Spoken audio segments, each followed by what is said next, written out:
ایک کونے میں حرم شریف کے کونے میں بیٹھ کے رسول پاک رو رہے ہیں. جناب صدیق اکبر نے کہا حضور کیا ہوا؟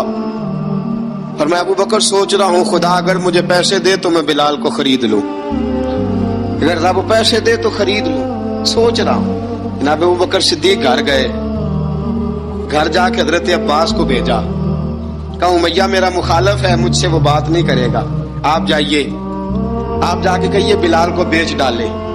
حضرت عباس نے جا کے کہا بلال کو بیچ دو. کہنے لگا میری قیمت بہت زیادہ ہے، 50 دینار کا میں نے خریدا ہے اور میں منافع لے کے بیچوں گا.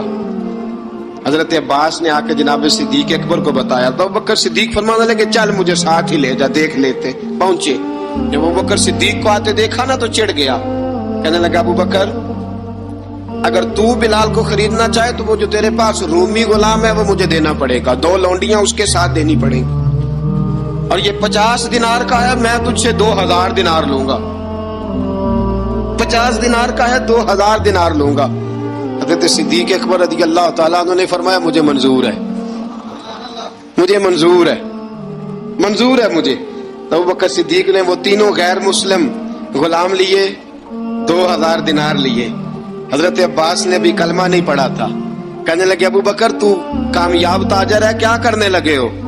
تو حضرت ابو بکر صدیق کہنے لگے آپ نے بھی کلمہ نہیں پڑھا، آپ کو اس سودے کا پتہ نہیں، آپ ابھی اس لذت آشنائی سے واقف نہیں، آپ نے بھی یہ ذائقہ چکھا نہیں، آپ ابھی اس راہ سے گزرے نہیں، آپ کو پتہ نہیں یہ بھی ایک ذائقہ ہے، یہ بھی ایک سودا ہے، یہ بھی ایک لذت ہے، یہ بھی ایک گہرائی ہے، یہ بھی ایک مزہ ہے، اس کا بھی آپ کو علم نہیں، آپ نے کلمہ نہیں نہ پڑھا.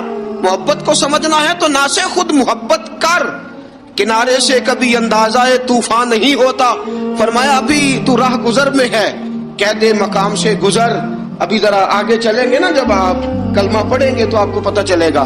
حضرت سیدنا بلال حبشی کو لینے کے لیے صدیق اکبر پہنچے، 2000 دینار، 3 غلام پڑھے لکھے سیانے سمجھدار. جب دیے نا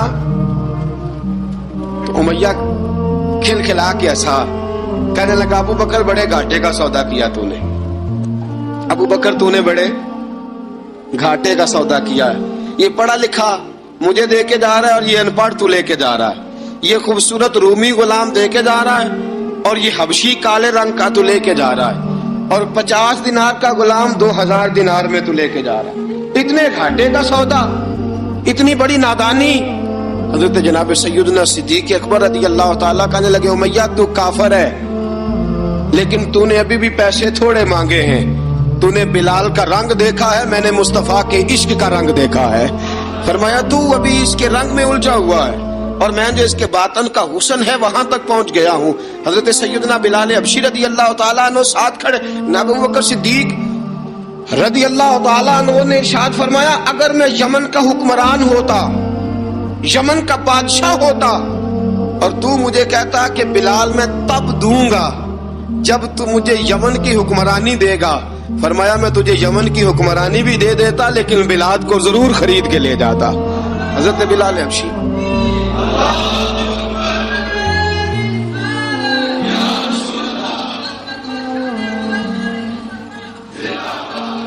جناب سیدنا بلال حبشی، حضرت سیدنا ابو بکر صدیق فرماتے ہیں جب میں بلال کو لینے گیا تو حال پتہ کیا تھا؟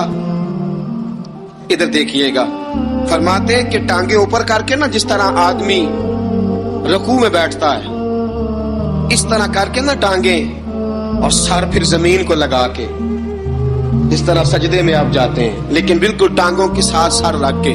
فرماتے ہیں 4 بھاری چکیاں ریت پہ حضرت بلال تھے، ان کے اوپر چکیاں رکھی ہوئی تھی، اور فرماتے ہیں حضرت بلال تھوڑی تھوڑی حرکت کرتے تھے تو وہ چکیاں جسم کے ساتھ لگتی تھی نا، پارٹ ان کے. فرماتے ہیں زخم بن گئے تھے، خون نکلتا تھا. فرماتے ہیں میں نے وہاں سے جا کے حضرت بلال کو نکالا، پیسے دیے، لے کے آیا تو جناب بلال کہنے لگے جلدی جلدی چلو حضور کے پاس، ذرا جلدی جلدی چلو، در مصطفیٰ پہ جلدی کرو. تو جناب سیدنا بلال حبشی رضی اللہ تعالیٰ عنہ کے جواب میں حضرت ابوبکر صدیق کہنے لگے بلال جلدی نہ کر، جب میں آیا تھا تو حضور تیرے لیے آنسو بہا رہے تھے، اگر تجھے اس حالت میں زخمی دیکھیں گے تو میرے مصطفیٰ کو اور زیادہ رونا پڑے گا، تو میرے ساتھ گھر چل، میں تجھے کپڑے پہناتا ہوں. میں تیرے زخموں پہ پٹی کرتا ہوں. حضرت ابو بکر صدیق مزاج شناسائے نبوت تھے نا. فرمایا چل میرے ساتھ, میں ذرا تیری مرم پٹی کر لوں, میں ذرا تیرا منہ دھو ڈال لوں, میں ذرا تجھے کنگھی کر لوں, تو میرے ساتھ چل. جناب بلال فرماتے ہیں جب سے پیدا ہوا تب سے غلام تھا, کبھی کسی نے میرے کپڑوں کی فکر نہیں کی تھی. مجھے تو امیہ 4 دن روٹی نہیں دیتا تھا.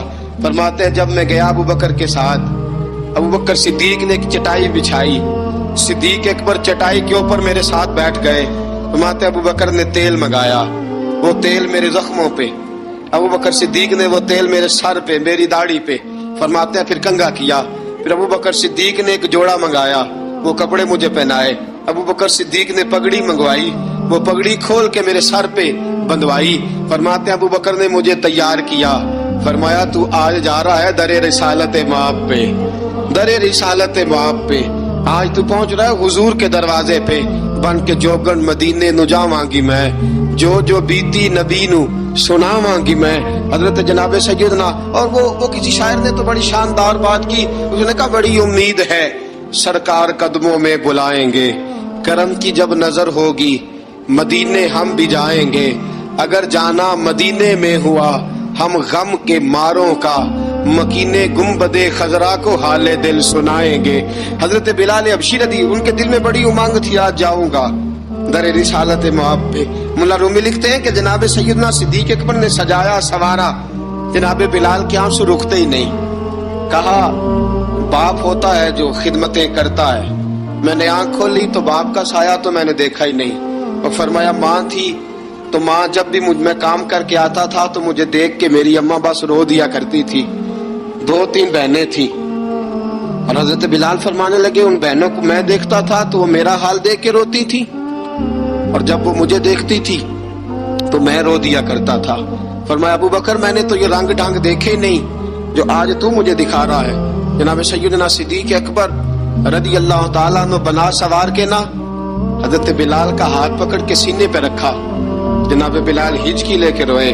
حضرت ابو بکر صدیق نے فرمایا جتنا رونا یہاں رو لے, میں کائنات کے آنسو دیکھتا ہوں لیکن جب نبی کی آنکھوں میں آنسو دیکھتا ہوں تو دیکھے نہیں جاتے. فرمایا یہاں رو لے, حضور کے دروازے پہ جا کے تیری آنکھ میں آنسو نہیں آنا چاہیے, بہا جتنے آنسو بہا سکتا ہے. حضرت بلال حبشی بھی روئے, جناب صدیق اکبر بھی روئے.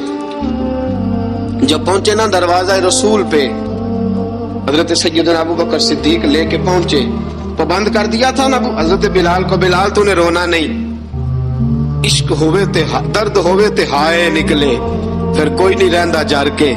حضرت سیدنا بلال حبشی کو لے کے پہنچے در مصطفیٰ پہ,